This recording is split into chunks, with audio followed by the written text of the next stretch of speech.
What's up, everybody? It's Stan Grubb for Corner to Corner Wrestling Radio and the Beyond Ringside Radio Network. Hey, join us every Sunday night at 9 p.m. Eastern Standard Time as the triple threat of wrestling radio goes live every week, giving you their thoughts and opinions on the world of professional wrestling. Myself, Brian, and Rob, all live, all here for you. And as my good friend Rob would say, from corner to corner and pillar to post, we bring it to you every week at 9 p.m. Eastern Time. BeyondRingside.com and ProWrestlingRadio.net.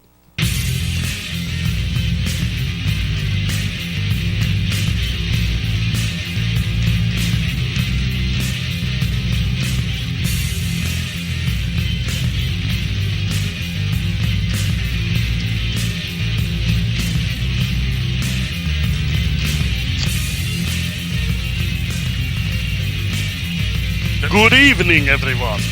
Welcome to another edition of Corner to Corner. Yep. That's my cheap attempt at humor.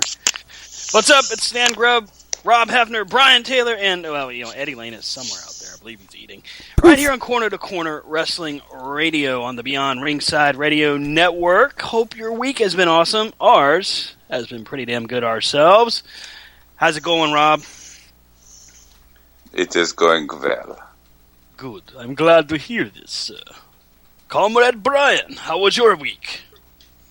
Oh, it was okay. So, are you trying to be? Are you trying to be like a vampire, or because you went from like Count Chocula to Russian? No, like, he missed his. Like no, he missed his calling. He was trying to be the Count from Sesame Street, going corner corner, and he completely screwed the pooch. Yeah, I didn't know which way you were going, Stan. I think this should be the Russian edition of Corner to Corner. We should all just talk like this. I am the vodka. Somebody's calling. We got to be quiet now. He dies. Comrade. Hold on. Comrade Brian must answer.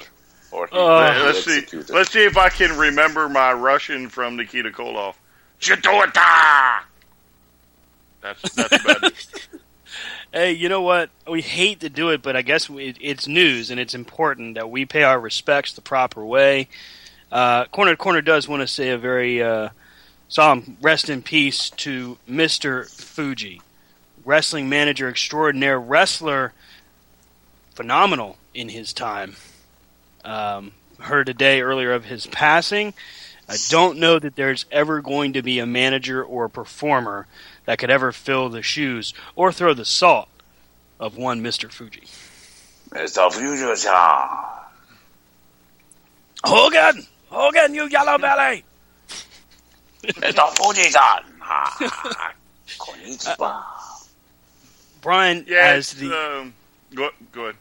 As the elder statesman of the group, you've got more memories of Mr. Fuji than any of us. Elder statesman, that's fantastic.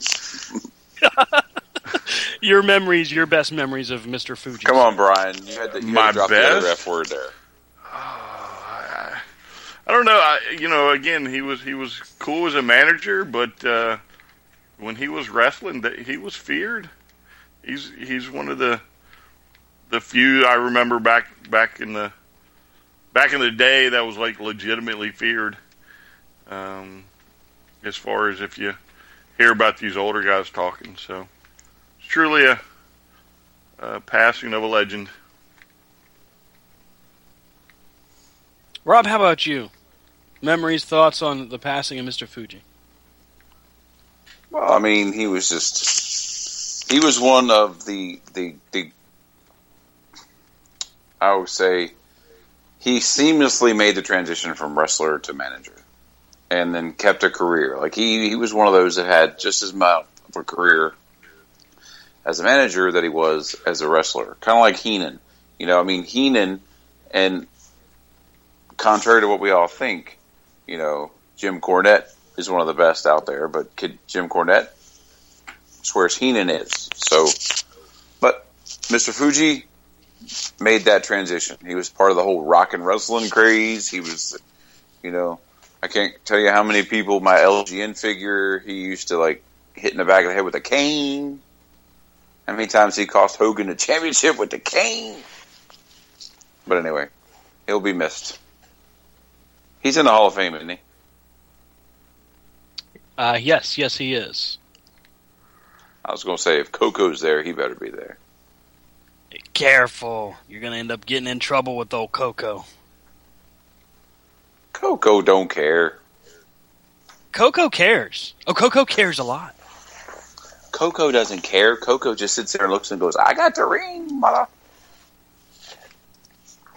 Yeah, well, why didn't you go up to him and tell him that? Hey, he was ready to... Yeah, you had your opportunity, didn't you? Yeah. That's because I'm not paying $20. I'm not paying $20. Ain't you? I'll go up and talk to him. I'm just not paying $20 to talk to him. Just like Brutus. James. Brutus sat there. Nobody paid to see him either. Speaking of keyboard warriors. Oh, God. Here we go. Yeah, that's true. Here we go. I sent this information over to Rob and Brian earlier today. Yes, sir? Yes? Just remember, we do have to take a break, okay, at some point before you get on your tirade. Okay. I will keep the time in mind.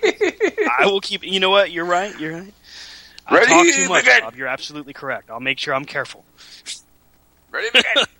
All right. So on Twitter today, I get a chance to check in while I'm out with the kids, getting them ready for school this week, and see this tirade going on about Moose, Ring of Honor talent who just recently signed with TNA, made his debut, has had really a good following and a good showing for himself. Well, this old headline pops up, and we were trying to kind of track down just how old it was.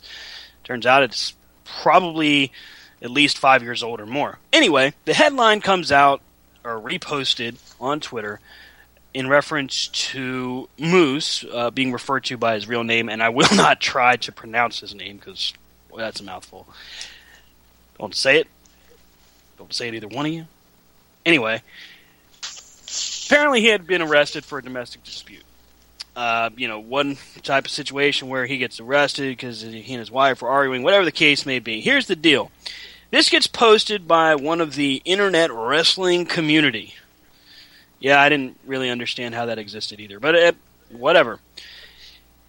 So the post goes out there, and Moose does not react favorably. He, as a matter of fact, conversing with Larry Dallas, another member of the wrestling world, the actual wrestling world, by the way, basically saying that if he meets the gentleman who posted this image today, he's going to slap him.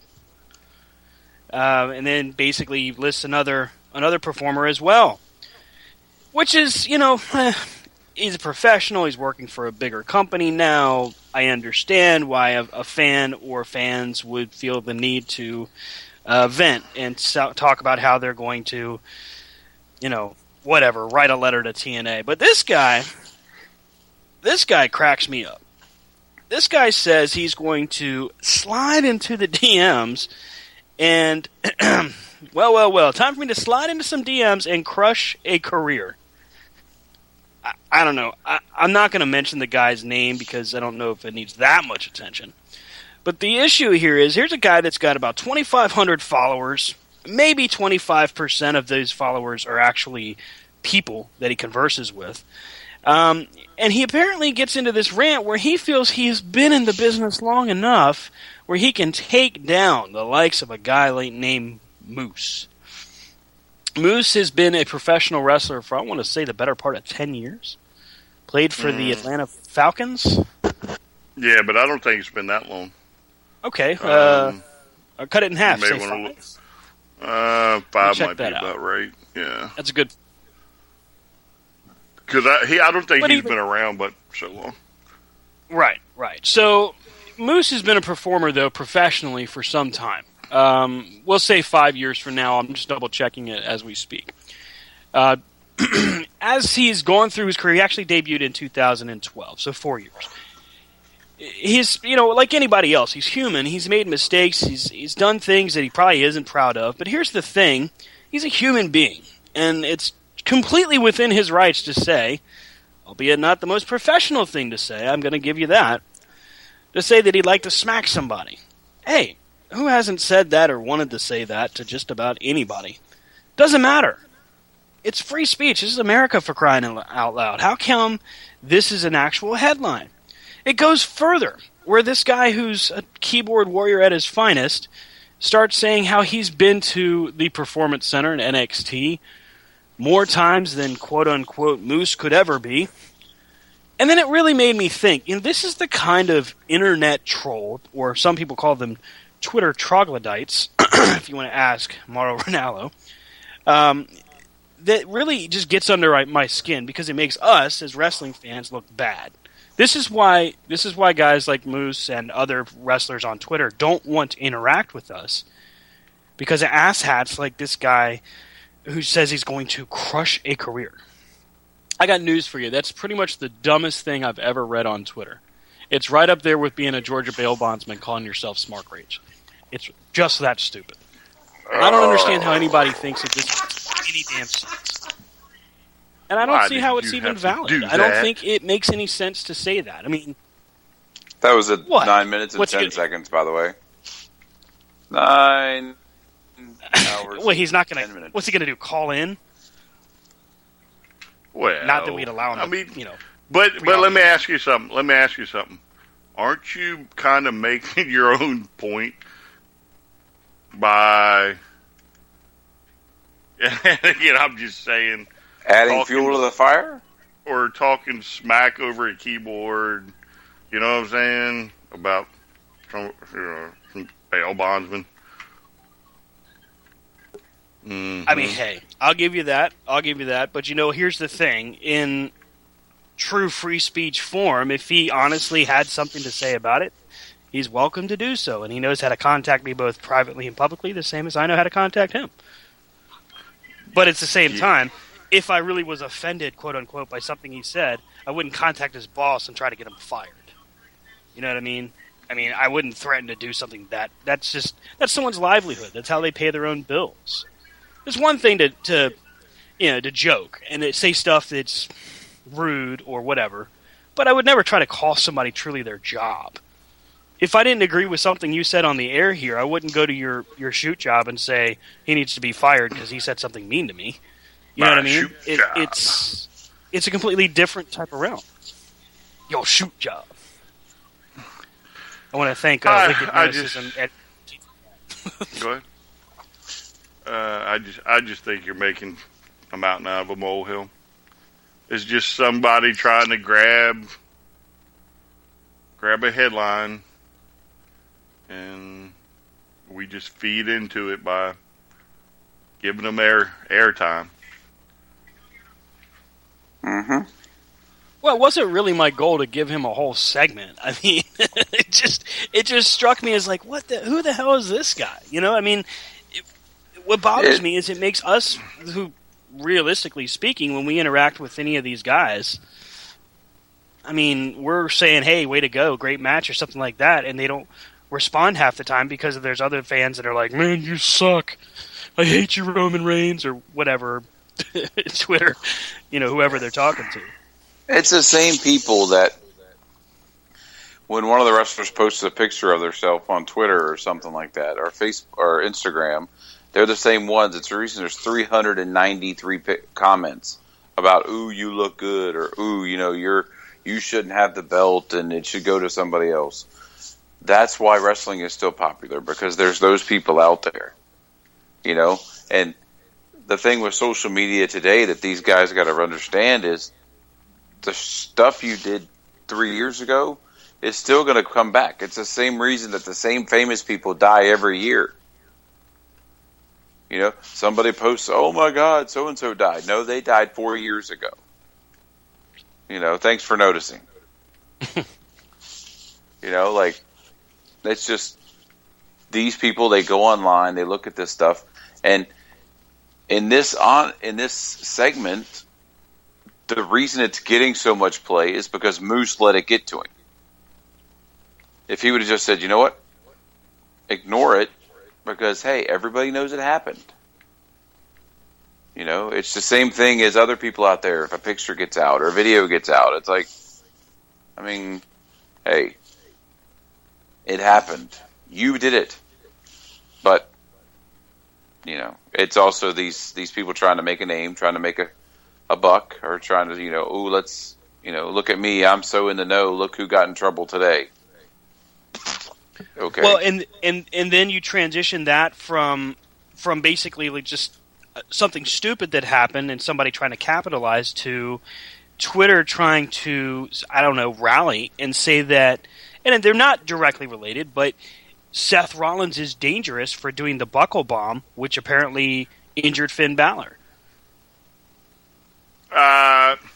Yeah, but I think Finn Balor's came when he hit that wall, and okay, you know, maybe it might not have been the greatest spot in the world, but that's a risk both of them take.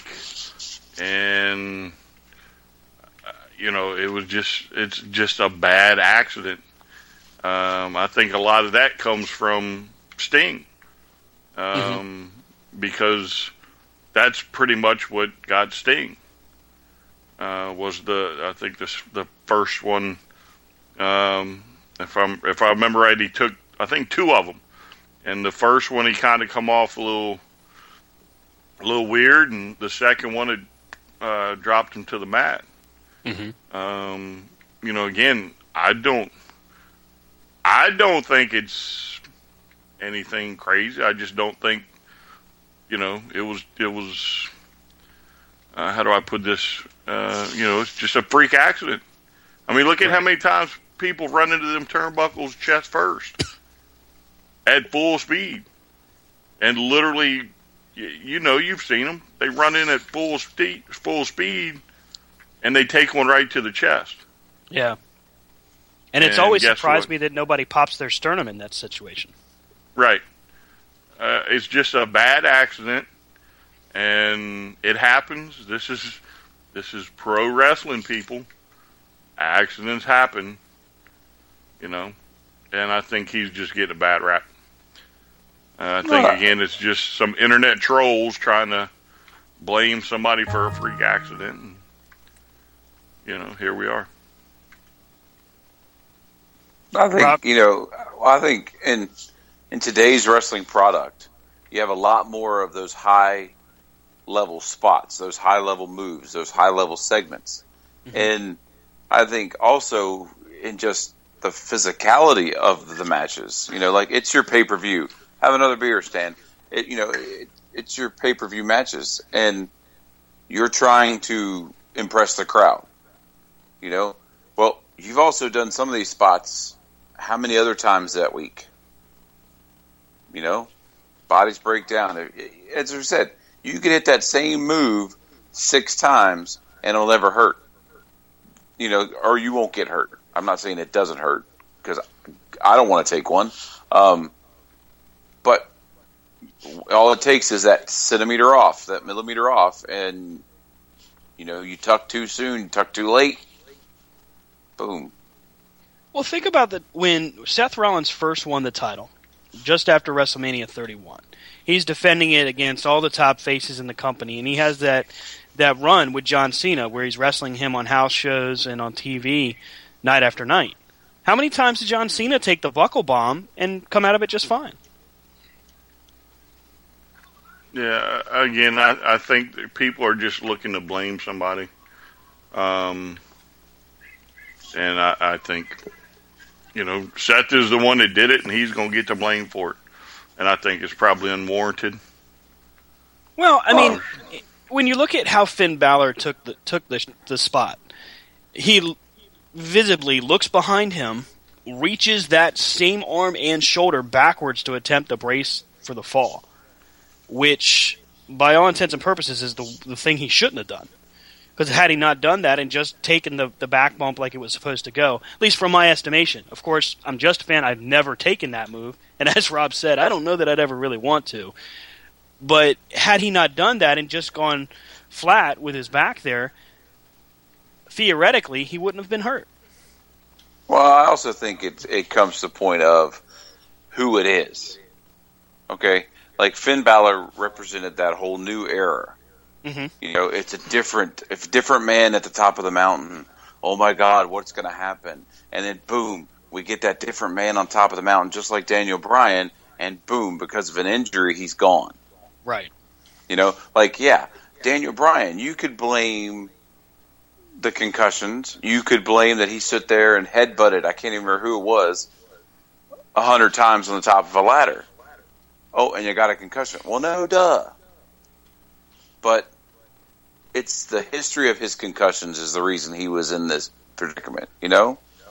And Finn Balor, it could have been anybody could have been in that spot, you know. It doesn't mean we're going to have to deal with the Rollins character for months, you know. It just really sucks to be on the WWE creative team right now because now you're sitting there going, crap. Yeah, and yet again, your plans are thrown out the window because a top guy gets hurt, and now you've got to recover.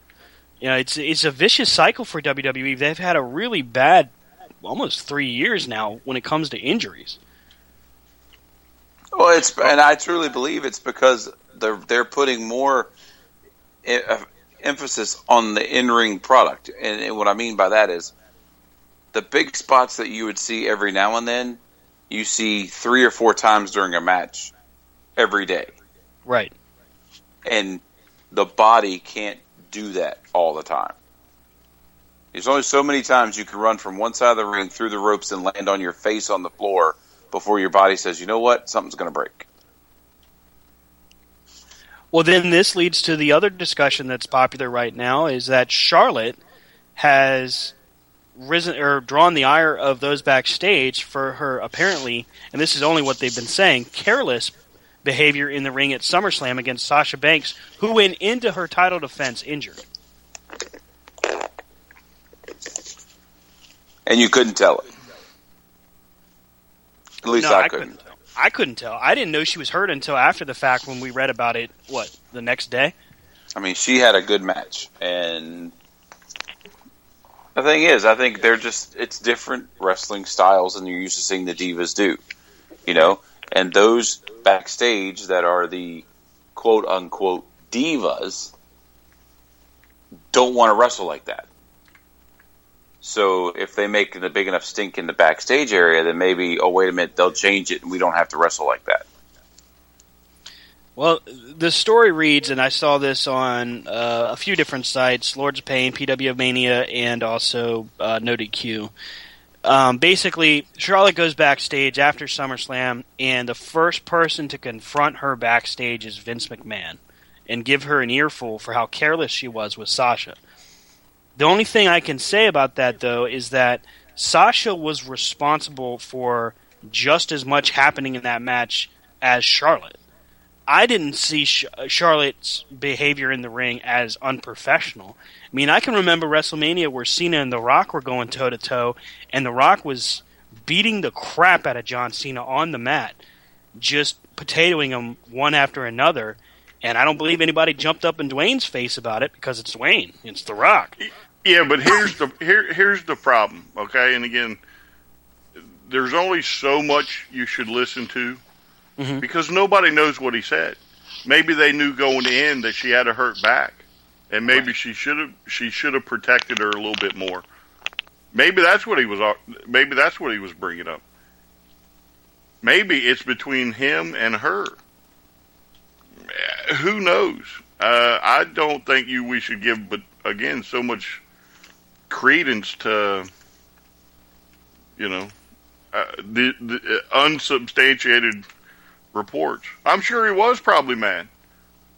If they knew going in she had an injury, and Charlotte should have protected her a little bit. But then again, maybe that's not what he was saying at all. Right. We don't know. And that's just it. I mean, these are the things that happen over time, and somehow, some way, it's quote-unquote leaked. Yeah, radio doing air quotes. Smart. Well, I mean, it's just like you at work, okay? Mm-hmm. You go at work, and you go in the office with your boss. What does 90% of the office think? I'm in trouble. Exactly. They could be asking you anything. But oh my God, you come out of that and it's whatever. You know, and that's in every business. So if you go in backstage and think about it, Vince McMahon is not high. He doesn't think highly of who? He doesn't think highly of. Are you talking about performers or like think of history? Okay, okay. Is he a big fan of Ric Flair? I would say so. You know, is he a big fan of the history of Ric Flair? You know, that's anybody's guess. All the other stuff that Ric Flair brought. You know, like I mean, it could right. be anything. It could have been, hey, he didn't want her to wear that outfit out that night, and she did. You know, it's again. Here we are, spending a segment of our show talking about. Well, I think they said, you know, like somebody who was there said that Vince talked to her meanly. Vince was mean to me. Maybe she got the upgraded rental car and she wasn't supposed to. Yeah, well, I mean, I'm sure if this happened, if it goes down the way the story tells, it probably would have been done in that little spot they call the gorilla area, and there probably would have only been maybe 3 people in there, because I'm sure Vince is a little bit more of a professional than to just literally rip a champion apart in front of God and everybody. And it probably was him, Stephanie, Triple H, and Charlotte. So, who's reporting that, oh my God, she got in trouble? I would look at where the report came from and be done with it. Well, I mean, initially the report came from a guy whose name we really don't say. Okay. Well, if she's really in trouble, then the guy that's got a couple finishing moves that you know my opinion on, that normally writes crap articles just to get attention, and because again now we have people giving him attention, he's bigger than he should be. Fair point. Fair point. He's one of those that wrote articles, got famous, and then wrote articles to stay famous. Correct. I always wondered how much of what he would write back in the day was just simply made up material just to keep people buying subscriptions. Well, it might have been different back in the day, though. I mean, he might have legitimately had an end for some of these stories, and, you know, all he needs is to write 1 or 2 real ones, or, you know, be prophetic, be a Robstradamus a couple of times to get it right. You know what I'm saying? And then look, oh my God, this guy that they've named moves after is so incredible.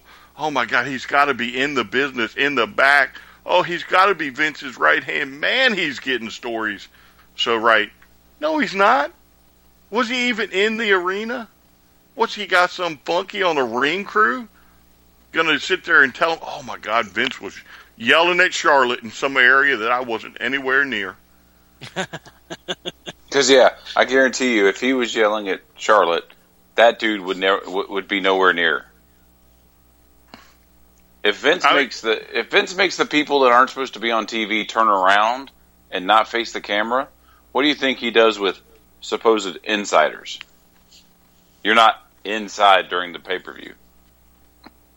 Well, I mean, I know that there was a time, just before the story with Bret Hart broke back in '97, there was a time where he was... Ooh, stand serious, he got it all deep-voiced.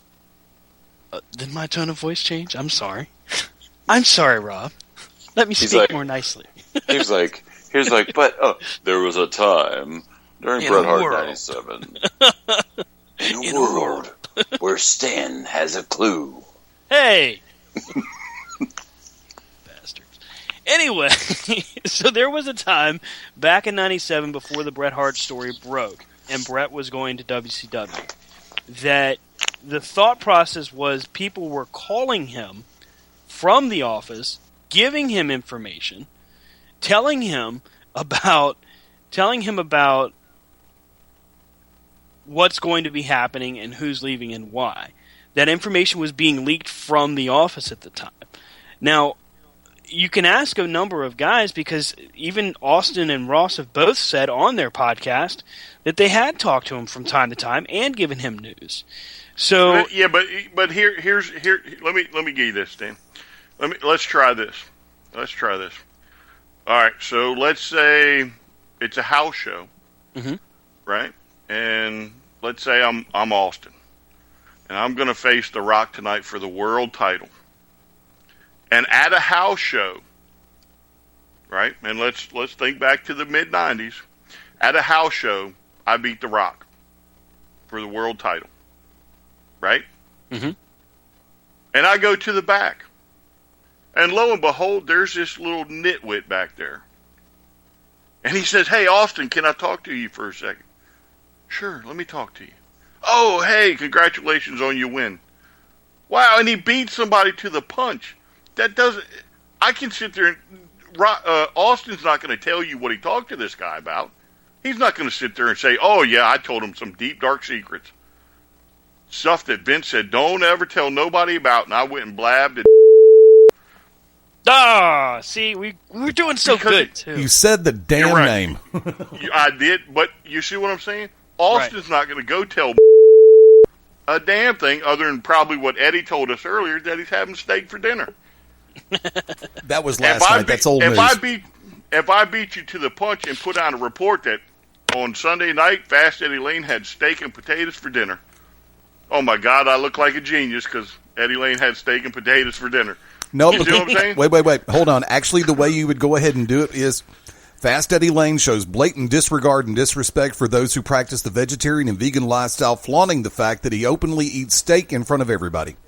There you go. I didn't have the flair I need, but you see what I'm saying? I just broke big time news that, oh my God, Eddie's not a vegetarian. I'm an insensitive. Care less. He's a meat eater. I'm an insensitive bastard. Yeah. Breaking news. You see what I'm saying? You see what I'm saying? That's breaking news, and that's how it works. Okay, great. Maybe he hit on one or two things, but you know as well as I have, we've sat at home and figured out pay-per-views. We've figured out storylines 6 months in advance because it's not that hard. Well, also the problem is this guy got famous before social media, before the internet. Right. And now everybody is as clueless as he is as they jump on their Twitter and their keyboards and say, "Well, this is what I heard from this guy. And so I'm going to write it because it's true, damn it." Yeah. It's true to me, damn it. Comic book guy has invaded corner to corner. So, I mean, like, he says all that stuff. Really? Whatever. Exactly. You know, it's a fair point. I think it's newsworthy because it's conversation, it's debate. You know, it's things we can give our opinions on. It's not necessarily newsworthy in the fact that we're saying, hey, this is all proven fact, because it's certainly not. Hey, we got to take our first break of the evening. When we come back, we'll continue our conversation here about how WWE is dealing with the injuries that they're facing now, what they're going to do with the Universal title on Monday night. That's tomorrow. And more to come. Hey, we'll be right back here on the Beyond Ringside Radio Network and ProWrestlingRadio.net. Stick with us.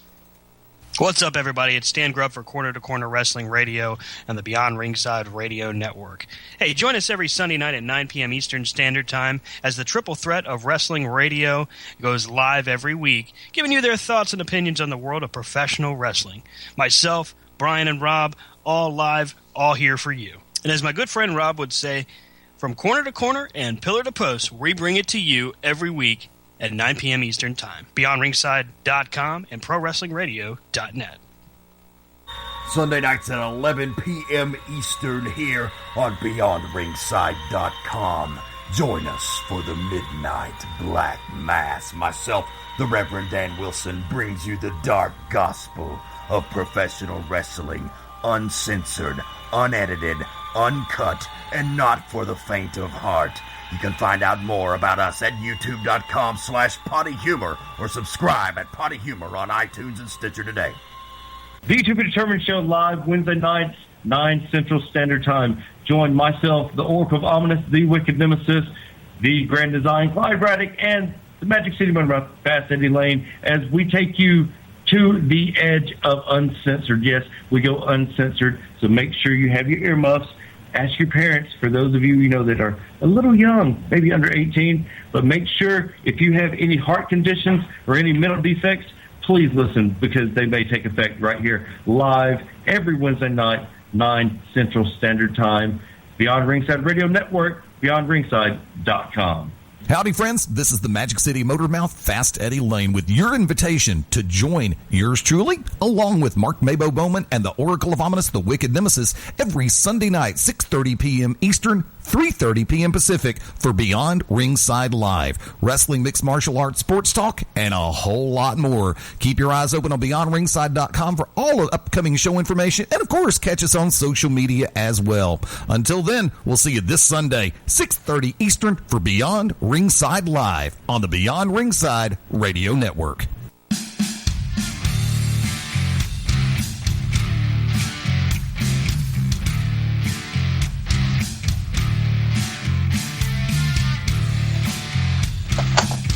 This just in, we are back and live on the air. At least that's what I heard from a reliable source.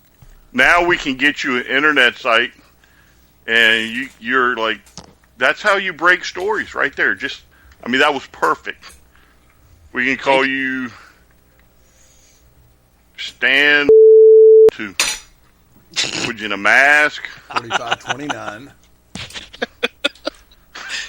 Well, I've got the right body for it. I'm ready. Let's do this. Yeah. It's perfect. I want to say that I successfully introduced another member of the Grubb family to Cauliflower Brown. And she's a fan, I gotta say. She was very happy to watch Cauliflower Brown in action, and they loved the song. All of them were singing along. It was funny. Yeah, I did that too. I showed my daughter and wife. They liked them too. Big fans. Big fans. Cauliflower. Cauliflower. And it helps that's what my daughter loves to eat too, is cauliflower. So that makes it easy. Gets a little snack. Yeah, she got her own theme song now and everything else. It promotes healthy eating. Imagine what would happen if he came out just eating a Twinkie. Oh, that's what you would do after he loses a world title or something. You know what I'm saying? He will have lost his Stinky his Twinkie. Stinky Twinkie. I wonder, is it just these random things that they just think of when they're sitting down at a bar? Man, I should come to the ring with a cauliflower in my hand. No, it starts out as, man, you ain't got the balls. You go out there. You ain't got enough hair on your peaches to go out there. Why you got to talk about his peaches? I was like, why do we have to take the conversation to somebody's peaches? Really? We were having a good conversation. You just said he didn't have the balls. I was just using another phrasing. I'm sorry. Oh, no. The fact is, balls is general. It's a generalization. No, when you talk about I don't know if it's general, Rob. I'm not going to let you walk out of that. Specific. Yeah, I'm not. But, Stan, you did go a little too far. I went too far. Oh, my bad. I'm sorry. It's that insider stuff Stan's getting used to. I am definitely not inside. Inside his butt. Whoa, hey, now who's going too far? Well, I was sitting down in the locker room having a conversation while he was in his dark blue spandex. I stand Grubb. And he said, gee, Dave, please don't print my name on this article so Vince don't get mad. Oh, don't worry, buddy. Everything I do is off the record. Remember, Dave, there's Come on. All right, we've given that fool enough time. We have. So this coming Monday, tomorrow night. Fatal 4-Way for the Universal Championship. We've got Kevin Owens. Roman Reigns. Seth Rollins. Somebody help me with Cauliflower Brown. Who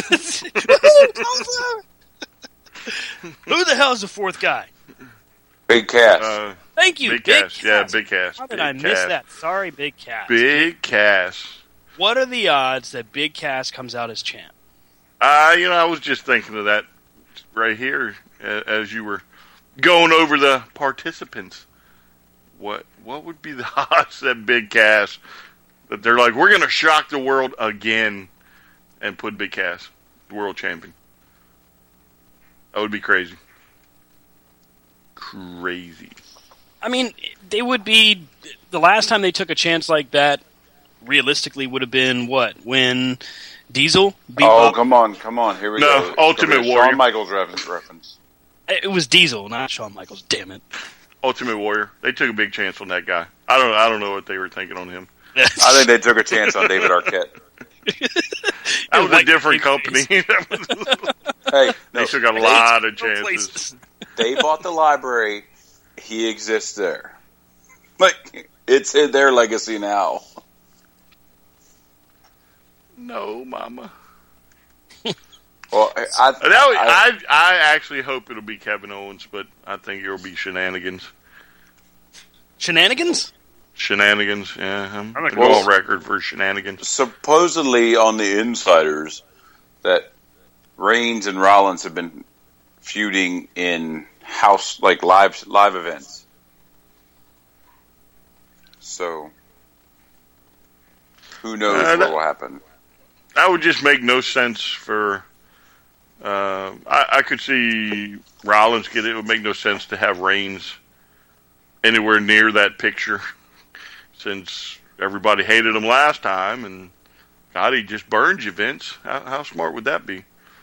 Of course, you didn't learn your lesson with Randy Orton either. So, Well, the thought process right now is that Rollins and Reigns are supposed to be tied up in a feud between the two of them. So it's feasible we could see Cass or Kevin Owens come out with the title. to me, I think you put it on Owens just because that's the route you were going before Balor got hurt. Somebody new, somebody different. I think Owens will bring you the most excitement. Cass may be a one-trick pony.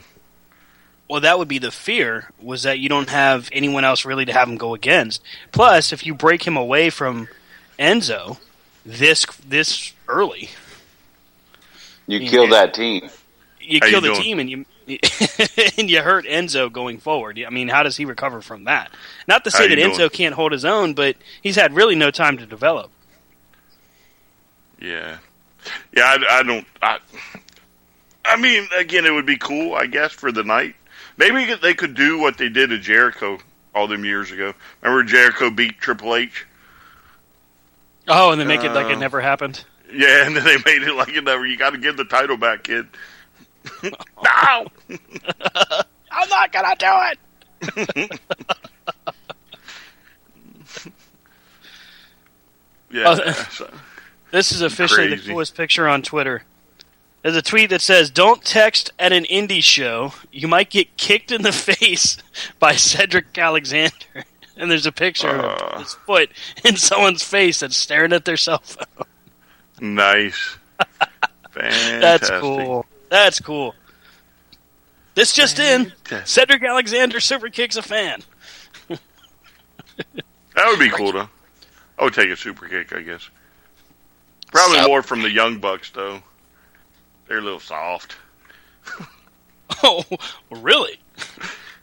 Everybody gets up from their super kicks. Normally takes 5 or 6. They got to throw a party to put anybody down. You know what I'm saying? Super kick party! But if you're on your phone, do you really know what's going to happen? You sit there on It their depends, phone. I guess, if you're reading the dirt sheets. Oh, Meltzer says he's going to kick me tonight. Stan, you said his name again? I'm sorry.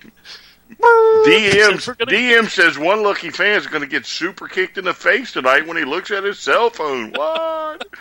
Oh, no. Oh! My phone! Yeah, cool. Let's see. What did we not talk about last week? What did we not talk about last week? Yeah, did we touch on the Cruiserweight? Oh, no, we haven't hit that Cruiserweight this Classic, moving into the quarterfinals. We did talk lightly about just who advanced. As we head into the next round, we didn't get this week's. So we did not tell that Gargano has been eliminated. That match was great, by the way. Big upset. Big upset for the tournament so far. It was huge. Huge. I was half expecting him to go on and win. But well, at this rate, I'm thinking that they're going the direction of Zack Sabre Jr.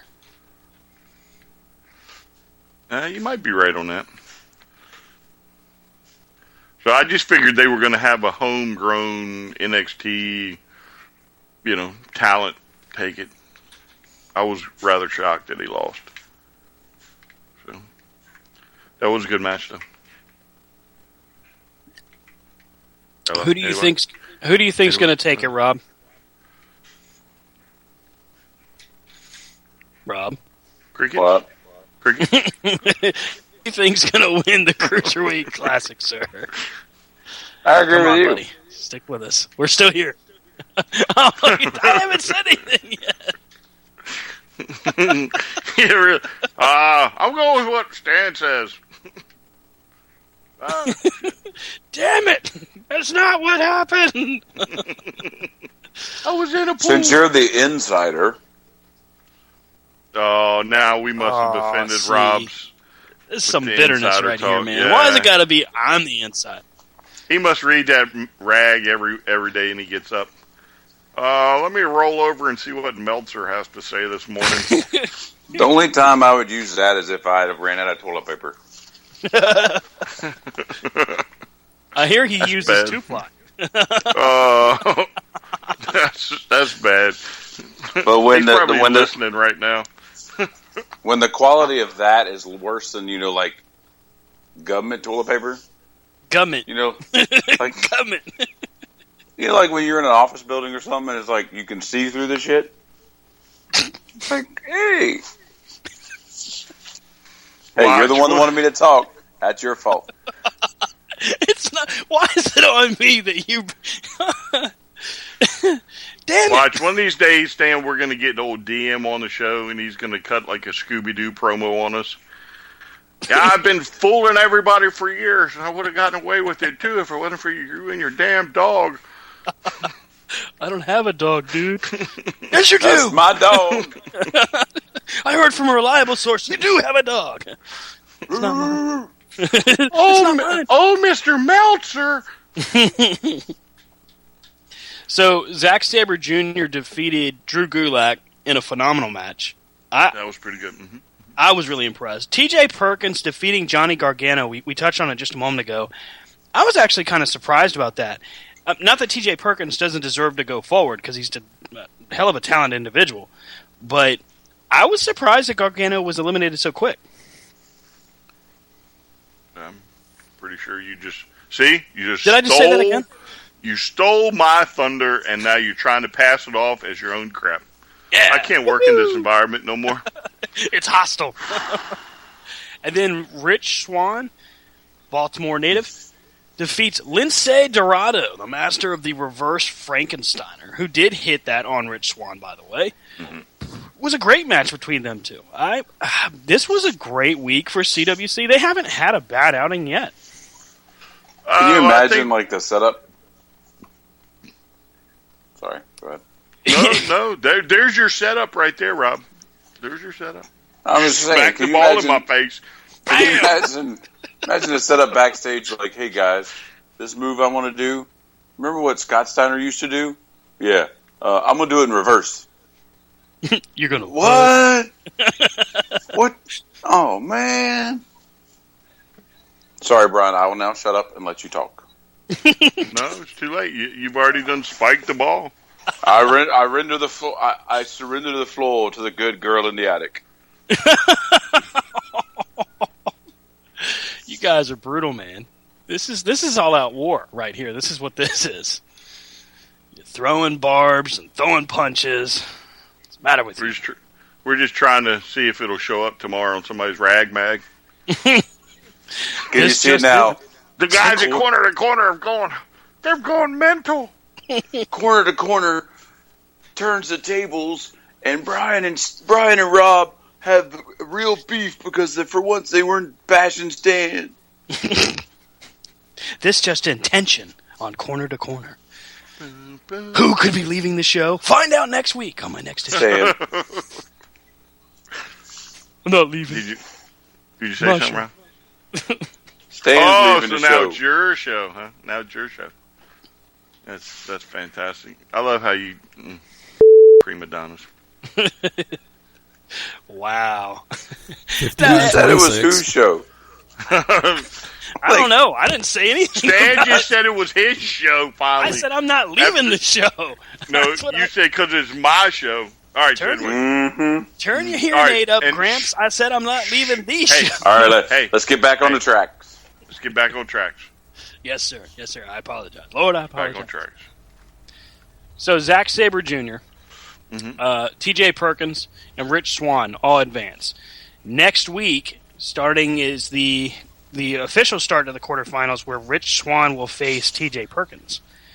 That could be an interesting contest between the two. Who does Zack Sabre Jr. face? Noam Dar, a Scottish something or other that Mauro Ranallo calls him. Yet again, another round goes by, and I'm still like, who's Noam Dar? I don't know this guy. Yeah, that could be interesting, though. He's had okay outings. I think Dar's last outing was better than his first. His first was kind of Noah's Bar. his first outing was a little forgettable, but that might have been his opponent. So I think last week, though, the competition got a lot better all around for the show. Well, and then as we go forward, the guy who's really benefited here is Kota Ibushi. Bless you. Thank you. I mean, he's been into the quarterfinals now for some time. He's just been sitting and waiting as everybody else fights it out. If there's a guy that's had a lot of rest time, it would be him. And now he may be, I guess, maybe the guy I look to win now with Gargano out. Or Tozawa. I could see if I pronounced that right. I think I did. Akira Tozawa. Yeah.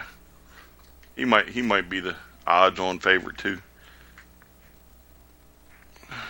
Cedric was eliminated by Ibushi 2 weeks ago. Yeah.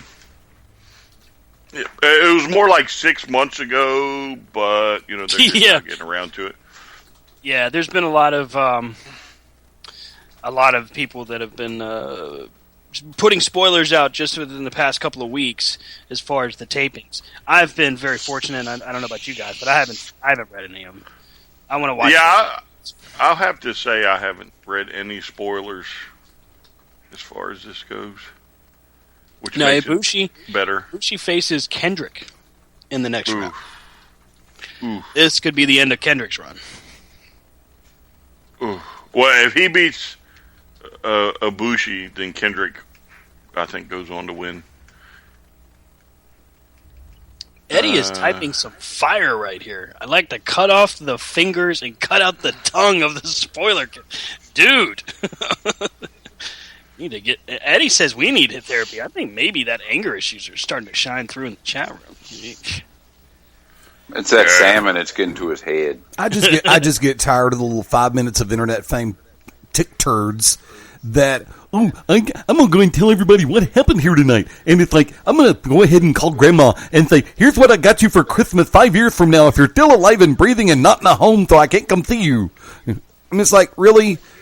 These people have nothing better to do with their lives and go ahead and say, hey, if you want to talk about the match you saw at the show, that's great and wonderful. But to put out spoilers for the entire world to see, that's why I don't read them. I don't pay attention to them. And I'm sick of them. I mean, it's like, look, you have a group that wants to have their little 5 minutes of internet fame just so... Hey, I managed to tell all the 3 people on my friend list and all the 100,000 Twitter followers I bought for $9. Yeah, Wait, we can do that? sure. Sure, man. The sky's Damn. the limit. Damn. Just like I'm some of about these to break so-called, Twitter. just like these amateur porn stars are buying Instagram followers. What? What? But It's- see, the thing you got wrong is he can't call Grammy and tell her what it got in 5 years if she's still in the home, because if she's not in the home, then they got no place to live. No, I said, I tell you what I got for you in 5 years, unless you're living in a home where I can't come see you. I'm lost. It helps. Rob was clearly remarking about how most of these, as Eddie puts it, tick turds are living in their grandmother or mom's basements. Hey, Rob, Brian, Stan just proved the fact that he has never watched Smokey and the Bandit. Yeah, it's just a little old for him, though. He's a young little chap. Well, so is Transformers. Whoa, hey. Transformers. More than meets the eye.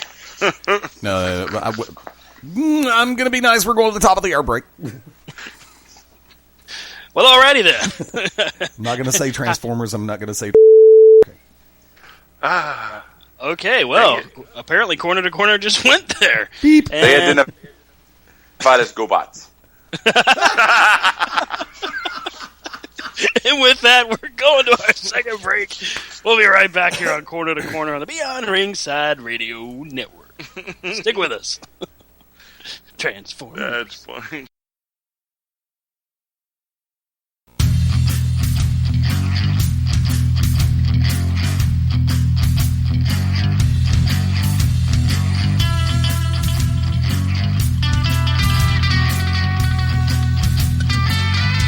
Welcome back to Corner Radio.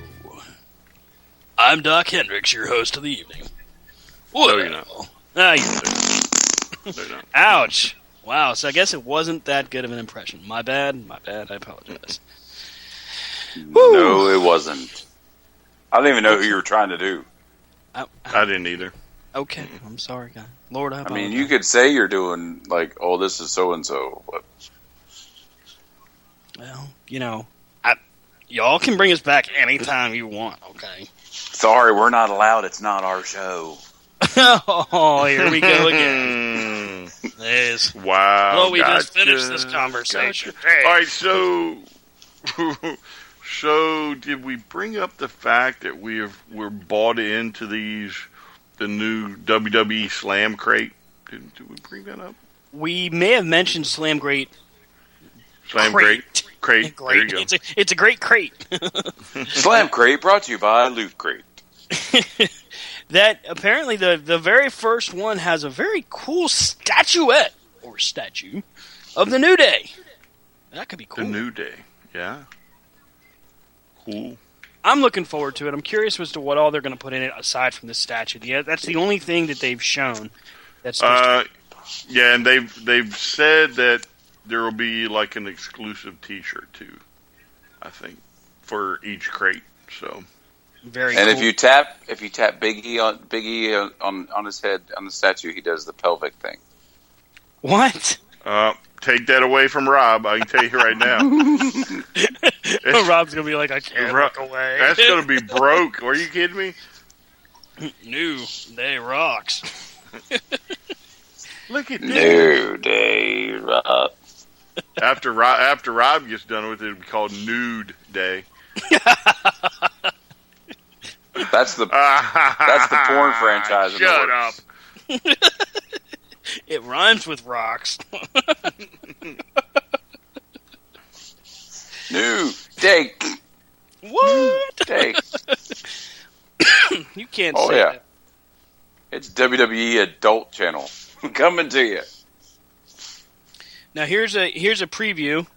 100 cards will be autographed by Austin Aries and may be placed in the Slam crate. The theme.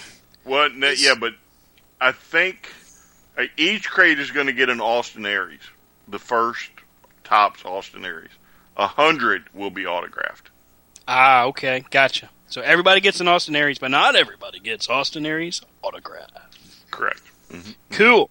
And of course, the theme for the first one is the first, celebrating the first different whatever. Exclusive firsts in the WWE Universe, including the Topps card, the Magical New Day collectible, full of amazing, awesome exclusive firsts. Yep. And again, I think each one will have as far as a piece of clothes that'll be exclusive to the crate. Right. And then there is the opportunity to win the ultimate prize. For the first crate, 5 lucky subscribers will win a World Heavyweight Championship replica title belt. Mm-hmm. Now, for those of you that aren't familiar with Loot Crate, each month they do what's called a Mega Crate, and that's what this world title is. And lucky fans will get a Mega Crate, which is valued at normally roughly about $2,000. I'm telling you now, it's going to be me. I'm going to win. Oh, that would be fantastic, though.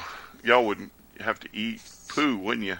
I'd be like, I got it! I won it! It's my golden ticket! Woohoo! Because I would imagine that's not going to be like one of those plastic replica belts or anything like that. That's probably going to be about as good as you can get without actually winning the damn thing. And also in other news, Brian. Other news. Corner to Corner is going to NXT. Yes, Woo-hoo! we are. Mm-hmm. We're going to go see NXT in Richmond. Richmond. That should be a good one. They're advertising so far. Asuka, Samoa Joe, Shinsuke Nakamura, and the Revival. Is Aries on there? I thought he was on there too.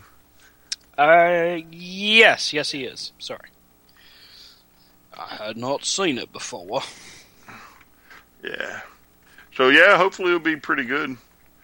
I would love to see a Joe Nakamura main event, but yeah. And not only that, but we are, if the tickets are correct, the way I look at the seating chart, we should be ringside on the aisle. Woo! Which will be an awesome experience. Sorry, Rob. Sorry, Rob. Sorry. Oh, now he's mad at us. He's not talking to us. It's awful quiet over there. Screw you guys for judging me. It's Rob. No, we all have fun. We're gonna have. Listen, you hear that? I miss you. Y'all have fun. I'll just sit here and not go to next. Right, little. I would be going, but I'll be at the beach. Ooh, the beach. At the playground, I really don't think I could make it to Richmond from Nag's Head. Sorry. Listen at you. You could if you wanted. I mean, you'd only have to take the vehicle that your family's depending on, but hey! No! Hotel for the day? You can borrow yours. You would let them borrow yours. Whoa. Stop being stingy. All right. You can borrow my car, Rob, if you want to. There you go, Rob. Already got some wheels. So, and I might add that it'll be your daughter's first event, my daughter's first event. That's right. So, it'll be a fun time. I didn't tell her, and I'm not going to until we get there, the location of the seats. Because I want to see her just freak right out. That's going to be awesome. Yeah, well, for the record, mine's not going to know until we're on, probably in Richmond. So, y'all have to keep your little claptrap shut. So it's a complete and total? Wow, that's going to be cool. It is a complete and total. Nice. Although she did hear the original plans, hey, we should do this. Right. She doesn't know that we're going to do this. Well, I am pumped. It's going to be an awesome time. Can't wait to go. I am sorry that Rob won't be able to join us. I know that he had other obligations to go to, so we can't give him too much of a hard time. Yeah, we'll just have to pay him back. We'll have to get him some Ring of Honor tickets, front row or something like that. You know what I'm saying? Maybe next year we do New Japan in the Tokyo Dome. Something. Let's get crazy for him. Okay. You know what I'm saying? Wow. Okay. Corner to corner. Konnichiwa. Well, we were going to insult an entire culture, Stan, but It's not the first time he's done it. Are you kidding me? Now, wait a minute. Why would I want to insult anyone? I mean, that's just silly talk. You do it at least once an episode. I don't think so. I mean, if people are taking it that personal, I mean, really. I think it's just your delivery. Maybe, I don't know. I mean, maybe I just need to be nicer. Is that what you're trying to tell me? No, I just trying to tell you stop being an ass clown. Damn. Oh, damn. Okay. Damn. I'm sorry. I went too far. I went too far with that. I'm sorry. Lord, I apologize. And beating the starving pygmies down. Yeah, because now I've offended ass clowns. Yeah, really. Thousands of ass clowns around the world. Now insulted. You offended him earlier in the day when you were talking about the Twitter He title. compared us to Stan. I can't have that. Okay. Hey, Katrina, guess where we're going? Boom! Right there. Ruined. Bam! Take that. Oh, it won't ruin it because she'll still get to go. Just you'll pay some way somehow. Right. There'll be payback. Yeah, I gotta find her a T-shirt though. So I'm thinking maybe Ember Moon. Maybe she was kind of digging the red eyes. So That's liable to scare my daughter. What's the red eyes, Daddy? I don't know. Don't look her in the face. Don't do it. don't do it. She's gonna eat me. I'm looking forward to it. We've never seen an NXT show before live, so that should be awesome. Ring of Honor is actually supposed to be down in Richmond sometime soon. I don't have their calendar pulled up, but I imagine they'll be back in Richmond within the next few months. That'd be kind of cool. I do want to see Ring of Honor. I'm kind of mad I haven't done it yet, but Well, I mean, it's one of those things where the stars have to align for us to be able to make these trips. Like the Charlotte trip, the stars aligned just so. But we got to get an opportunity to see Adam Cole. So Sorry. Too sleepy, bro. Too sleepy, bro. yeah. So my daughter does that crap now. My wife does it. We're all just too sweet in each other. Yeah. Awesome. We're just family of two sweeters. You wait till she learns about the super kick party. Oh, she knows. She knows about the super kick. She can't Brian's gonna be pull sitting there one playing off, but this game one day. She's gonna be like, "Hey, Dad, guess what? What, honey? Pow! Super kick!" That pink chair Brian sits in flipped upside down. Ah! Man down! Man down! She'll be standing That'd over be you. fun. Too sweet me now, Daddy. Too sweet me now. She I'm stands trying over to get her to and take just goes, karate. As I want her to take Chewie's licking karate. his face. That could be dangerous, man. She takes karate. She may, hey, Dad, look what I learned. What? Oh! Nut shot. Well, something tells me she's liable to get a certain little bug. The way she watches this stuff now. She's going to want to get involved. Well, my youngest daughter, we swear up and down she's going to be the next. We used to call her the next diva, but she could be the next women's wrestler in WWE. She could be the women's champ. That's the spider monkey. Yep, you know what I'm talking about. She's freaking bull in a china shop. She'll hurt you. She'll make you humble. That's cool. Yeah, I mean, If you don't pick her up, she'll climb up and put her. She will get where she wants to be. it'd be interesting though. Well, I want to see how she does at a actual show. So. I'm excited for it. It's going to be a fun time.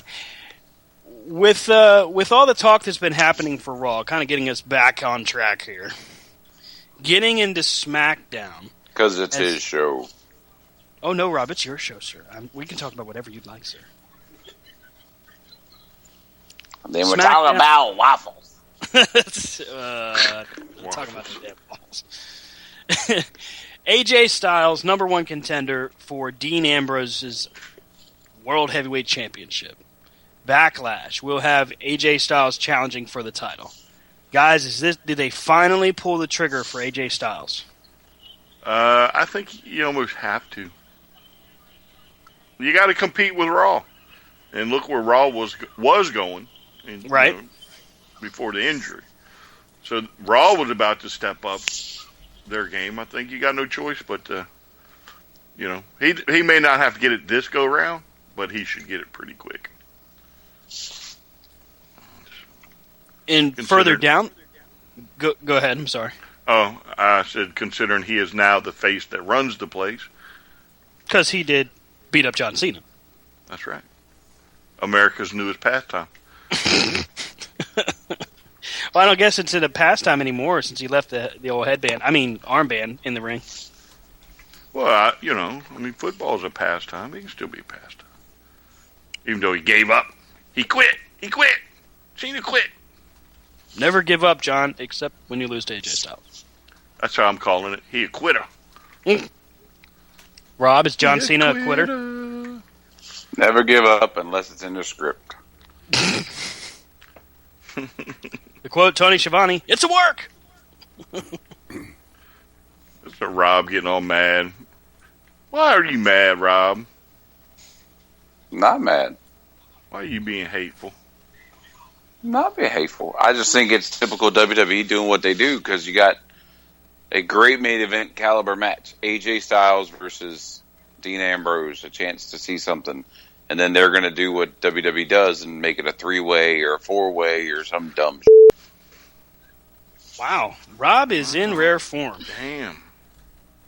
Wow. Kicking the door down. Kicking the Such FCC hostility. door down. I know. Do you need a fried Twinkie? Is that what you need? Fried Twinkie? I got them. I think we could all use a fried Twinkie. Huh? I got them, Rob, if you want one. So I don't want your Twinkie, sir. Whoa, watch it now. Cream filling. Further down the card, Randy Orton is now being entered into a angle with Bray Wyatt. What did Bray Wyatt do to deserve this? I mean, who did he tick off in the infinite wisdom of the creative team? I mean, what is it going to take for Bray Wyatt to finally get a legitimate opportunity and to see some success? Once his brother puts the bottle down, not get drunk on that plane. Yeah, old Bo Dallas. I guess he Bo-leaved just a little too much. Sorry. Mr. Rotunda, we're going to have to ask you to step off the plane, sir. You are vomiting on the other passengers. I Bo-leave. The pilot just threw you off. It's unbelievable. He just wanted a hug. And Eddie, you're right. The flight attendant just said, Bo, leave. I agree. Well done. Well done, idiot. It don't get much better than that. I'll tell you what, man. He gets opportunity after opportunity. I'm talking about Bo Dallas here. And he continues to screw it up, one way, shape, or form.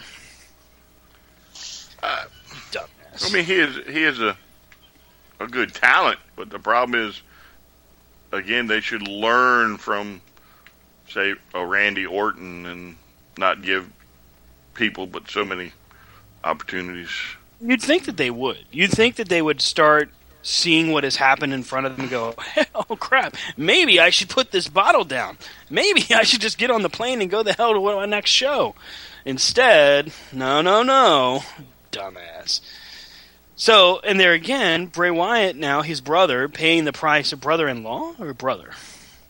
Either way. Who? Paying the... What? Bo? Are they brothers or brother-in-law? Yeah, they're brothers. Brothers.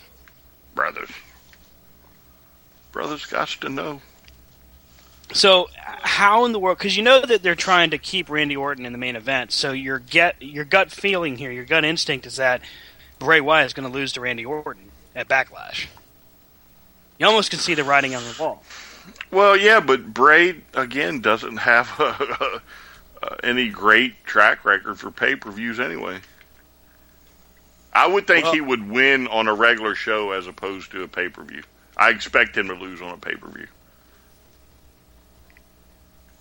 It sucks. It sucks. He deserves better. Well, I think what they could do is they could have him beat Randy Orton, then Randy Orton on the tail, on the cups of getting his tail whipped by Brock Lesnar, starts that whole doubt thing. Do I still have it? Can I still go? Oh, woe is me. And then, aim him up for a title shot or something, where he like wins the Royal Rumble or something. It's like, I still can do this. So that's God, what I hope that doesn't happen. I mean, him winning the Rumble, no, but like I like you all, like Bray Wyatt has a great character, but the problem is the WWE is going to let it fizzle out before they do anything with him, and by the time they do something with Bray, everybody's going to be whatever, because it's been there, done it. Should have done it 3 years ago, but you didn't. Like the whole Ric Flair versus Hogan thing, it's and no. Yeah, but I think that was Hogan pulling some strings. He ain't want to lose to Flair. Because he can't do the same 5 moves. Well, I mean, let's not blow it up too much. I mean, Ric Flair had about 7 or 8, so it's not like it was a huge drastic difference. Ric Flair admitted. Stan. Ric Flair admitted in his podcast that he did with Chris Jericho that he did the same match every night. Right. He just put in different people. It was the I'm same not match. making fun of the guy. Every The guy's night. he's still one of the greatest of all time. You can never take that away from him. But the bottom line here is, I mean, come on. He is the greatest, Stan. And you'll respect that man. Until he owes me money. Or he don't. He's not gonna owe you money. but You would owe him money looking at his wiener. What the? What the hell? How did we get to hashtag Ric Flair's penis? That's how we got there. See if you're paying attention. You are evil, sir.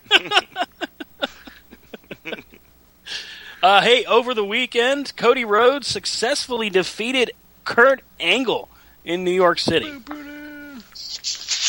That's pretty awesome that Cody's getting a chance to face off and wrestle so many different independent stars and known huge talents like Kurt Angle, who should be back, in my opinion, in WWE. Yeah, you almost think that maybe somebody like Bray Wyatt may just want to, once the contract's up, just be like, you know what? Y'all screwed me long enough. I'm going to go to where I'm appreciated and, Dean's house. Well, could Bray Wyatt be as successful in TNA? No. Yes. Because at least in TNA they would let him win. So what do they call him? Whatever. What's his real name? How bad is his real name? Maybe they call him Husky Harris, like they did back in the day. Oh my God! What's Husky Harris doing in the Impact Zone? I mean, I want you to think about that though. So you would have Drew Galloway. Yep. EC3. How you doing? Let's see. What are they calling? What's his name now? Rex. Tyrus. Something. Oh, Aaron Rex. Yeah. How you doing? And then, right there would be a decent little top 4 for your federation. That's not a bad little mix. You throw in Moose, you throw in Bobby Lashley. That's not a bad little mix. So, again, if the WWE's not going to appreciate his talent, go somewhere else. Well, my 2 cents. Keeping on the SmackDown theme here, unveiling of the SmackDown Tag Team Championship. Were we on a SmackDown theme? Trying to keep us on track, Rob. I'm like, trying to ride the train. Something completely different. And the unveiling of the SmackDown Women's Championship. Which, guys... okay, somebody didn't like it. Or as Stan's bank account said, damn it. Or we can do delete. Delete. Please. Anything's better than the SmackDown tag titles. I mean, or the SmackDown women's title. Yeah. Delete. It's a blue belt, man. It's different. It's blue. At least the tag team belts look like mutant dimes instead of the Raw belts would look like mutant pennies. Well, they've already got more value. There you go. I mean, at least I thought that at least with the silver and the blue, at least it looked okay. I mean, it's not original, There's not like a new concept, but it looked good. The Usos liked it. Hey, holy crap! I can't believe it took us this long to get to this. What about The Miz and Daniel Bryan on Talking Smack after SmackDown went off the air? What did you think about The Miz just ripping into Daniel Bryan? Rob, you want to take that one? I didn't see it. Wow. Wow. Okay. All right. So the only thing I know about it is that there's this little dude that's on the radio with us sometimes, Stan, who really totally freaked out and was like a driving force behind me not paying attention to it. He was like, "Oh my God, guys! I just got this call from my best friend. Oh my God, was it real? I just got a call from my best friend, Smasher, and he told me that." Flip. So you guys, you ruined it. You just kayfabed me. Screw you guys. Screw both. You ruined it. Screw you guys. I'm leaving. I mean, it happened, and then within, a minute you were texting? Oh, my God, did y'all just see that? That was the greatest thing ever. And probably the best mic work that The Miz has done in a long time. I mean, a long time. Long time. Enunciate. I mean, it was pretty impressive. The Miz lit into Daniel Bryan after Daniel Bryan calls him a coward. Says he wrestles like a coward. So the Miz goes off on a rant, good 2 minutes long, where Daniel Bryan walks away in the middle of it. Seems like, as we head into our last break of the evening, seems to me spirit. Like they're trying to, damn it, Bryan. They're trying to lead to Daniel Bryan possibly coming back to wrestle The Miz. That could be really cool. I like how this whole thing, you took one interview storyline angle and has made it into Daniel Bryan's coming back for one match against The Miz. I think if Daniel Bryan's going to come back, it's not going to be against The Miz. Wow. That's like Sting coming back to face, I don't know, Bo Dallas. Barry Horowitz. Hey. That could be a main event anywhere in any arena. Greatest night in the history of our sport. We're going to go ahead and take our last break of the evening. When we get back, we'll talk a little bit about The Miz and try to get these guys back up to speed, for crying out loud. The Miz. You can talk about him, I'm still not going to care. Not gonna care. Not gonna do it. Not gonna do it. Not gonna be do it. prudent. Wouldn't be prudent. Sorry, that's talk about somebody that's not a Democrat, so we can't talk about it. Stan's getting Wow. And with can't bring that Republican rhetoric up in this bitch. Nope. Go ahead, take us to break, Hillary. This break is huge. Go to break. We need to get rid of this propaganda. Stick with us on Corner to Corner. Sunday nights at 11 p.m. Eastern here on BeyondRingside.com. Join us for the Midnight Black Mass. Myself, the Reverend Dan Wilson, brings you the dark gospel of professional wrestling, uncensored, unedited, uncut, and not for the faint of heart. You can find out more about us at youtube.com/pottyhumor or subscribe at Potty Humor on iTunes and Stitcher today.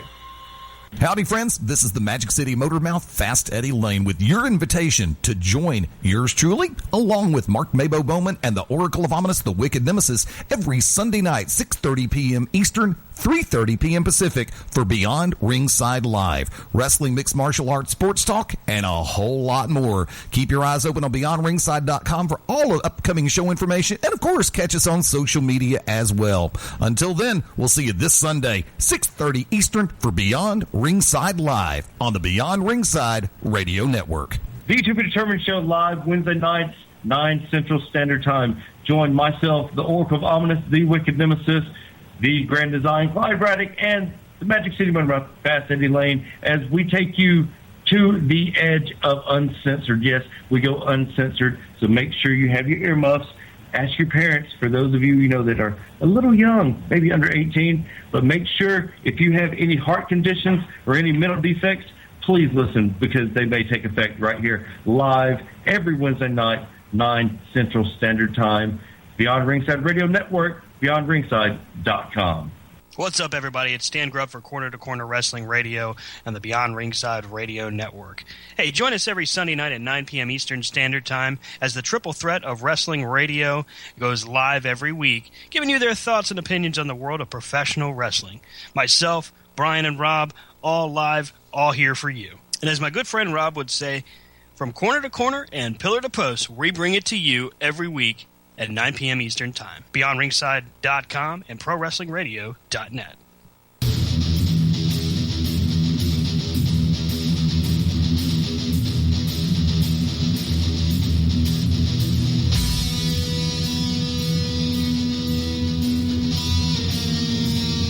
Welcome back to the dilapidated boat. Broken Matt Hardy is sitting right... No, he's not. Right here on Corner to Corner Wrestling Radio. It'd be cool if Matt Hardy would hang out with us. We could all be broken. Because these guys are being mean. I would be broken. I am broken, Matt Hardy. How would you carry that conversation? Hi, Matt. Remember that one time in, Sarasota, Florida, when you, you looked at me in the audience? See, that's right there, Rob, is why he'll never come on the show. I'm just saying, Rob. We had a connection. Yeah, you gotta let it go, man. Sarasota was not good for anybody. Just let it go, okay? We love you, Matt. That was like the one guy at the Legends Fest kept getting up asking questions. You remember that one time? Now, we should at least say also that, so nobody scoops us on this, absolutely nothing happened at Sarasota, Florida. The three of us have never been down there. So if somebody's listening, wants a big scoop with the corner dudes and Matt Hardy, it didn't happen. All right, just say. He's gonna slap us for saying this, though. I mean, that's what I heard. I have it from a reliable source. It was in Greensboro. Get it right. Greensboro. I think it's Rob that always mentions it. Matt Hardy goes back and forth from his quasi-British whatever accent to his country twang in the midst of broken Matt Hardy. It's kind of hard to follow. I'm here as broken Matt Hardy, and I said, pass me the green beans. They're delicacy. Man. Woman. It's right. Yes. Hi-yo. You are correct, sir. Don't talk about Maximus like that. Maxwell. His name is Maxwell. It is Maxwell. Yeah, that's right, Maxwell. Careful. We're going to raise the ire of the Broken Hardy family. God knows we don't need that. So I guess Decay and what do you call it? Broken Hardies? The Broken Hardies. Is that what we're calling them now? You got it too, because Jeff's broken. Yeah. A long time ago, really, if you ask me, but I'm just saying. So I guess we're going to get a world title, a tag team title match in the near future. So how did broken Matt Hardy go from heel to face this quickly? It's the Hardys. You think that's what it is? Because it's the Hardys, they just won't boo him? Well, I think he quickly fell into the gray area where he's just so different that you have to like him. You know what I'm saying? Right. And then once you add Jeff into the mix, that right there is going to make you, going to put you over. Everybody loves Jeff. Curse you, Jeff! Brother Nero! Delete! We were in Charlotte, and the fans were chanting delete at George South. I don't Well, even you know got to if admit, it though, South probably deserved it. All that talking he was doing to us. He was pretty vocal. I'll give you that. Yeah.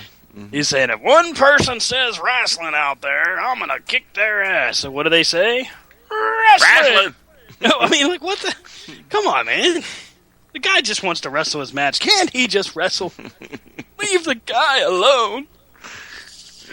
No, you shut up. No, you. You shut up, you stupid. You're stupid. You're stupid. You're stupid. People that just listen to us just on a whim, that just, what's going on Beyond Ringside? And they just hear us with these crazy ass one-liners. Like, what the hell happened to Eddie? Get off my lawn. Eddie is thinking the same thing. I love you, Eddie. So It's this like, week why did I have to cancel the other show in this time slot? Damn it. I never said that. Never even thought it. Because he knows who would be here if it was the other show. Yeah, he'd have probably said the fecal reference more than Brian does, and Brian's already up to 7. No, that's not true. 36 Brian minutes and even. Rob, I think we're at like 12. Don't bring me into this. I've got 7 so far, so... Oh, I've been good today. I didn't do it, Eddie. I'm the one that does it. Don't fire me, Eddie, please. Please. So, okay, getting back on track. Let's talk wrestling for a moment. For a moment. Okay. If you will. So, SmackDown starts their tag team tournament this coming week. Returning to the WWE, apparently, is none other than the Headbangers, Mosh and Thrasher.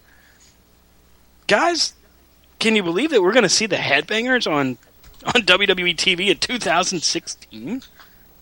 Demolition was busy. Oh, wow. Rob and I are on the same page already with this. Brian, what do you think about the Headbangers coming back? Come on, let's give them a shot, peeps, before we just rule them out. They could have been refined now. They could be like, mosh pitting more, and what I'm saying? They could be different. You're trying. Well, actually, their hard, new name's buddy. going to be slightly alternative grunge bangers. Yeah, see, they could wear sweater vests. And Is it the Mean Street Posse? Come out to violins. no, what was Chaz's other character? Oh, Cheers. Beaver Cleaver. There you go. You can bring back the Beeve. Everybody loves the Beeve. Gimmicks the Attitude Era forgot. Apparently not everybody forgot the Beeve. Well, what about the Flying Nuns? Do you remember that? When they first debuted? The Flying Nuns. Yes, no, I don't remember the that Flying Nuns tag team when they first debuted. And that sucked too, by the way. Then, of course, there was Lowdown. Do you remember that? D'Lo Brown and Thrasher? Yeah. If y'all could see me, I'm doing my D'Lo right now. You're looking at the real deal now. Woo! Do the head shake. Then, of course, there was just Chaz. Remember, he went by just Chaz. He actually made it into the No Mercy game as Chaz. One of the best wrestling video games of all time. No mercy. I think so. I feel like you're not giving me any mercy here with this conversation. Oh, no. You're the one that said I was bitter for putting them down, so I'm going to drag you right on through this conversation. Come on, Brian. I don't have to Make us listen. excited. Get us excited for the I head. don't have to listen. He's got his fingers in his ears. I can't hear you, la la la. Hey, wait a second, though. Wait a second. Wait. Wait for it. Yeah. Now, me and Rob know this. That you used to have quite an extensive collection of WWE action figures. Did you not? I did. I had a huge collection. Answer the question. Yes I or did. no. It was huge. Your Honor. Huge. Would you have Mr. Stan just say yes or no, please? Did you or did you not have a large collection of WWE action figures? You're damn right I did. Mm-hmm. And did you or did you not have the headbangers? You can't prove that. Oh, yeah. I think one of us Oh, probably yeah. has a receipt buying you the headbangers. That's not true. That doesn't exist. How do you know? Because I know. Yeah. But you had them, didn't you? Mm-hmm. All right, fine. Mm-hmm. You want the truth? Yeah. Rob You want bought the them. truth. That doesn't shock me there. Actually, it might have been that Rob bought them for me, to be honest with you. I can't remember. But yeah, I mean, I had their figures back in the day. I mean, I had all the daggone Jack. We're not looking for all of them. Just answer the question, did you or did you not have their figures? I did. I admit it. I had them. I rest my case. They were my I rest types. my case. I rest my case. I rest my case. Rob, You are are you excited jaded about and the figures jilted. coming back? How am I jaded? Because they took the skirts away. Mm-hmm. Yep. Greatest part of the grunge era ever. They took it away. Well, the fact his figures were broken because their skirts kept coming off. Oh. See, What Dang happened it. there? you waited until Dang 15 it. before.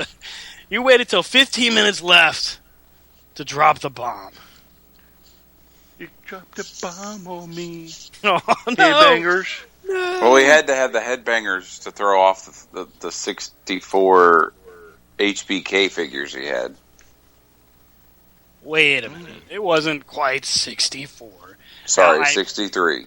I can neither confirm nor deny that I did make Rob drive from Manassas to Fredericksburg to Warrenton to Charlottesville to find the signature edition of a Shawn Michaels figure that came out.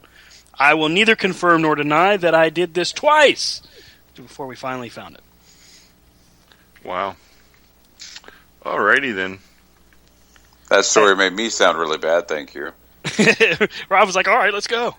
Let's do this. I made Rob drive me all over the place. And he did it. Twice. Wow. Mm-mm-mm. That's friendship for you. Loyalty. Hey. That is true brotherhood. Brotherhood. Brothers don't shake. Brothers gotta hug. Brothers throw punch. Damn it.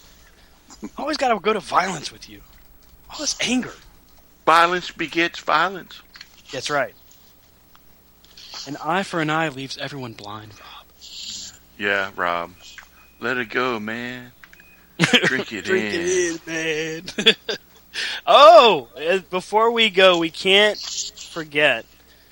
Speaking of Chris Jericho, the drunk uncle you don't like to talk about, right after Randy Orton and Brock Lesnar was finished, Orton comes out, back down the aisle, pouring blood still. Jericho sees this, gets angry.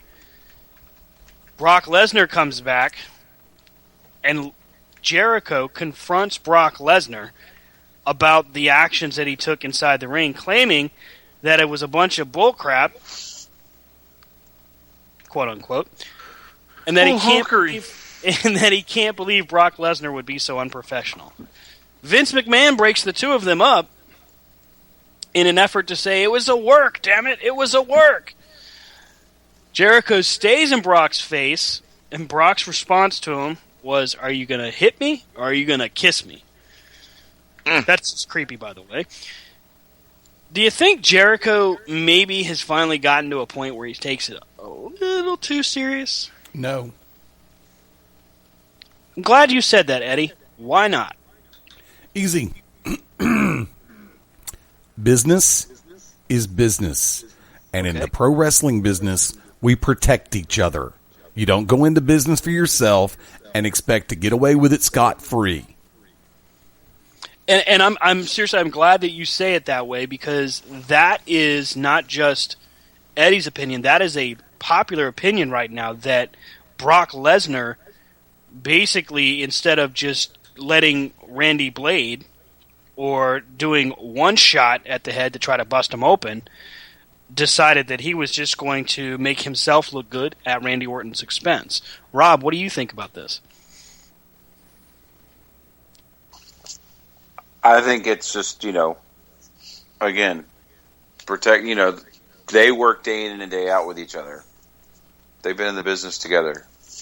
He's just, it's his friend. You come out and you see a big gash in your friend, you're going to get pissed. But obviously, if you're in Brock Lesnar's face and he says, "Are you going to hit me or kiss me?" He didn't hit him. He ain't stupid. Brian, what do you think about this? I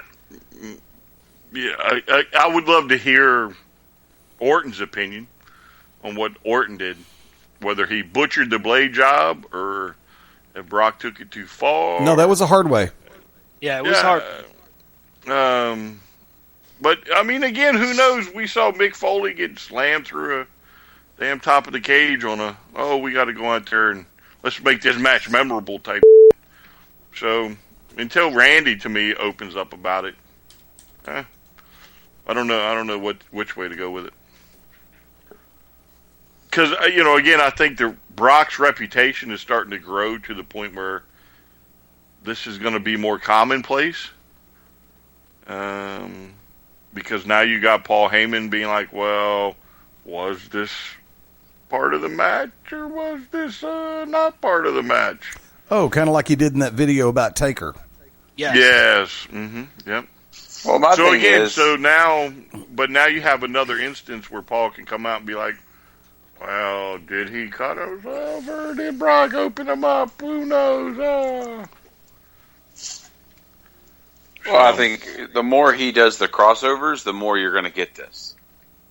Because right now Brock is like one of those legit guys. Like we said, where's the realistic way they were going to make Randy Orton win this? Brock Lesnar just legitimately won the other match. Right. So, all right, and something they know is predetermined or whatever, what realistic way could you have Randy Orton win this that the fans are going to believe? True. And there again lies the mystery of it all. Brock Lesnar again giving us a way to blur the line, which actually is a good thing, although I can see why Jericho was upset as far as the quote-unquote professionalism of it. I don't know that I'd call that into question. I do think that Brock may have gotten a little bit overly, overzealous for it, but it told the story, it sold the match, it made people believe that Brock Lesnar was trying to kill Randy Orton, which was the goal. In the end, it's more questions than answers, unfortunately, because, like Brian said, until Randy Orton comes out and says, yeah, this is exactly what was supposed to happen, or no, he was trying to kill me, we really won't know. But it's good to talk about, and that's why I brought it up. Folks, we got to get ready to wrap this thing up in a nice, neat little bow. Brian, where can they find you on social media, sir? Well, we'll let you get to that in a second. I would just like to say that, to the Bullet Club out there, Too Sweet. Sorry we didn't get a chance to talk about you this week. But you just did. I know, that's why I got it out there. Mm-hmm. Too sweet, me, bro. Too sweet, me, bro.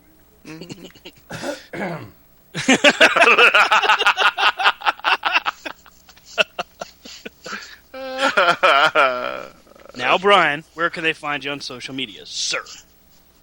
You do that, because every time I do it, y'all jump at me for giving away an email address. No, I'm not going to do it. I'm not going to do it. Y'all do it. No, you broke kayfabe last week. You got to do it. No, it's over. Y'all do it. I'm not going to do it. It's over. And in about a minute, this radio program's over, so you better do it. You totally just hacksaw and iron cheeked him. Damn it. Say it. I hear the ticking. I hear the clock. Somebody better get on it. So either it's the clock or he found ribs in the freezer. Ain't no ribs in the freezer. I got to go grocery shopping Tuesday. Ain't no ribs in the freezer. I knew someone was going to do it. Beans done burnt on the grill. He ain't got two where things can they to catch match. you? They can find me at Stan from Krypton on Twitter, Corner to Corner on Instagram for us. We are also on Facebook, Corner to Corner Radio Show, Corner to Corner Radio at gmail.com, Corner to Corner Wrestling.com. Rob, where can they find you, sir? .com. Okay, Peanut. Hey, Rick. Rob, where can they find you, brother? At Rob Hefner at Rob Hefner or RD. You don't put this on me, Ricky Bobby. On Instagram, and yep, that's it. Brian can be found at STRCP21. Catch up. Nobody cares. Yeah, that's true. But he is tweeting a lot, and I'm proud of him because he's growing. Our young Padawan is finally growing. We will be back. When I grow. You like when I grow. Yes, he does. And this Heart to Heart was brought to you by Jack Handy. We'll be back next week at 9 p.m. Eastern Standard Time. Same bat time, same bat channel.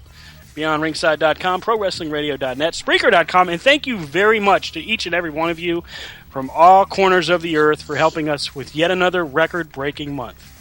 We really appreciate you dedicating the time. Tell your friends, tell your family, tell everybody you know, tell them to tell a friend about Corner to Corner, and bring them on right here to Beyond Ringside Radio Network. We'll see you next week, and thank you again for listening. Have a great night, everybody. Good night. Delete! Have a good night, everybody. Like really? Delete!